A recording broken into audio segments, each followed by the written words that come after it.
What happens in Una is unequivocally wrong. A middle-aged man seduces and has a sexual relationship with a 13-year-old girl. But director Benedict and screenwriter David Harrower don't let us off with the easy answer. The film delves into uncharted waters of morality surrounding sexual abuse, where neither party is predator nor prey.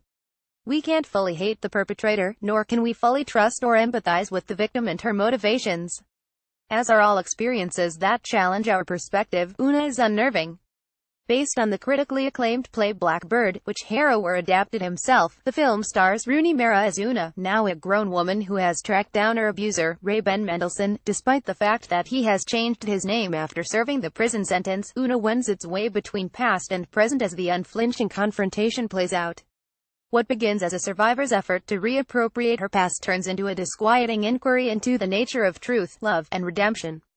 No Film School sat down with Andrews prior to the film's theatrical premiere to discuss approaching moral ambiguity in characters, creating claustrophobic cinematography, and how he designed the film as a labyrinth that constantly keeps the audience on a knife's edge. It was about walking a tightrope together every day in front of the camera. No Film School. When you originally saw Blackbird, the play, what did you think you could bring to a film adaptation? Benedict Andrews. I directed the play in German, actually, quite some time ago, in 2005. When I was directing it, I was really fascinated with how the characters' emotions and situations are entirely balanced on a page. You're drawn into this very complicated, very painful knot in the characters. In a way, that makes for brilliant theater because you're trapped in the room with these two characters who are trapped with each other. In the theater, you're forced to breathe the same air as them and live through their exchange in real time.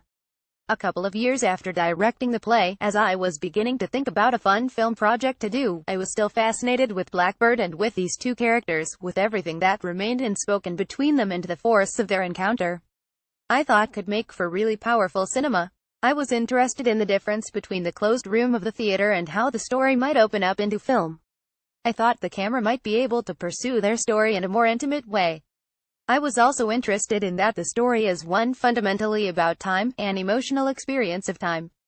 These two characters haven't seen each other for 15 years, and the events of 15 years ago have marked their lives forever. I was curious how cinema might be able to explore this question of time and memory and how the present is being corrupted by memory.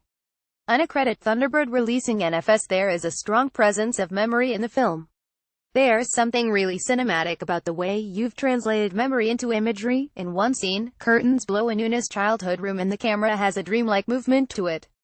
How did you build out that architecture of memory in the film? Andrews. I worked with my production designer, Fiona Coombe, and director of photography, Thimios Bakatekis, about the idea of the labyrinth, which is a quintessentially Kubrickian idea. Right from the first frame, when the young Una gets up from that tree and walks along the side of the house, she was stepping into a kind of labyrinth. This labyrinth, on one hand, was very concrete. The factory where Ben's character works behaved like a labyrinth and the two characters stalk each other through that factory. But it also worked on a more metaphoric level. Una pursues the questions of memory in her labyrinth and has to go on a ritual journey to confront her past. The camera draws the audience into a very special feeling of claustrophobia with the two characters. We gave ourselves some quite strong rules. There's zero handheld camera in the movie. There would have been another way to shoot this that was more verite, where you would shoot handheld and over both of their shoulders a lot, like shooting a boxing match. We quite deliberately didn't do that. Instead, the camera draws the audience into a very special feeling of claustrophobia with the two characters. We feel trapped with them in these various chambers.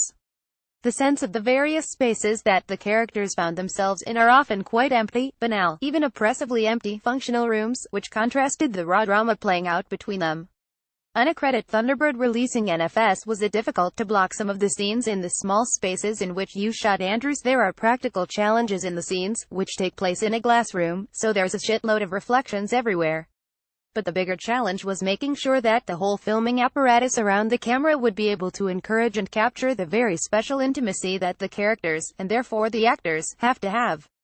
The story is about two people who can never meet in the light of day. When Una was a girl, 16 years ago, they would always be meeting in secret in the bushes or using codes to meet. In the present, it's a similar thing. They can't have the conversations they need to have in front of other people. The film follows them through a series of these exclusive spaces. I think the challenge was dealing with this very raw, very painful exclusive relationship and making sure that the crew and the camera can support the actors in these very intimate spaces where they're having to bear everything and be extremely vulnerable.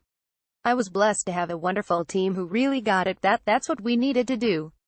Unaccredited Thunderbird releasing NFS. How did you work with the actors to develop that sense of complex moral ambiguity that characterizes both performances? Andrews: we largely didn't rehearse, at least not in a traditional sense, and certainly not in the sense that I'm used to in the theater. Normally, that's what I do. I spend my time in a room with actors, thrashing through the play over 6 weeks until we put it in front of an audience. I'm used to, in that rehearsal room, really tearing the piece apart and trying everything. What you then see on the stage is the tip of the iceberg of what they've worked through to get to that point. But this is about two people meeting again for the first time in over a decade. I didn't want Ben and Rooney to spend up any valuable energy of that encounter without the cameras rolling. We talked a lot beforehand, both individually and together. Both Ben and Rooney had very strong input in the script. On the day, it was a question of keeping their meeting like a powder keg. I go to the cinema to be taken to the edge of human behavior. I've never gone in order to be taught a lesson. What I was trying to do was distill things that I would do over weeks in a rehearsal room so that I could just go in between takes, whisper something in their ear, and see how the scene might evolve from that. These two actors are very hungry for direction. They both really like to be pushed, but they're also both incredibly independent actors, and they were both brave enough to really go after the heart of this material. They also knew that to do that, instinctively, they had to really trust each other and make a safe place to be dangerous with each other. It was about walking a tightrope together every day in front of the camera. NFS: what were some specific ways that you heightened or maintained that sense of knife-edge tension and vulnerability? Andrews: this was a tension for everybody working on the film at every aspect of the filmmaking process. How can we keep everybody on edge? As soon as we provide an easy answer for the audience, the film loses its power. I think we also betray Una. We betray the complexity of her problem and the amount of damage that she carries from her past and the size of her questions in the present. For me, I think, it was about really following her questions right through to the very last frame. There weren't going to be easy answers for them about whether this was love, or whether this was abuse. Obviously, it is abuse. Those two things are mixed up for Una. Unaccredited Thunderbird releasing Andrews: it began with the sheer intelligence of David's script and the way it keeps those questions up in the air. Then, we would put the camera in a place that keeps that sense of claustrophobia and tension. We also had to discover in the edit stage the way that the past and the present would interweave. Not a single moment of the filmmaking process was fixed. We discovered it on the day. The film had to feel like it was completely happening for the first time. One way of loosening that up was to allow the actors to improvise within a very tight structure. NFS: did you let the actors improvise or change the script a bit? Andrews: yes. They do a bit. Particularly Ben. I would never do that in theater. If I was directing David's play, Blackbird, in English, it's written like a piece of poetry or a score. It has a very distinct and strong rhythm. I would encourage the actors to go after that in the theater, the same way I would if I was staging Tennessee Williams or Shakespeare. I would use the rhythm of the language very specifically and use the grammar of the language almost like a musical score. I think we all realize that if we were to do that as a film, it wouldn't be a film. It would be filmed theater and you would smell the theater in the wrong way. The film had to feel like it was completely happening for the first time. One way of loosening that up was to allow the actors to improvise within a very tight structure. There was a really beautiful day where the actors had gone back to David's play and discovered some extra things in the big confessional scenes about what happened in the past. They said, "We discovered this other stuff. We'd love to work it in." I was like, great. Let's go out there setting up. It's a tension. On the one hand, the camera has a strictness. On the other hand, it wants to feel very raw. That tension interests me very much as a theater director, and it certainly interests in the cinema that I love. This film is about the raw nerves, but at the same time, you feel a very strong, sometimes even claustrophobic formal tension.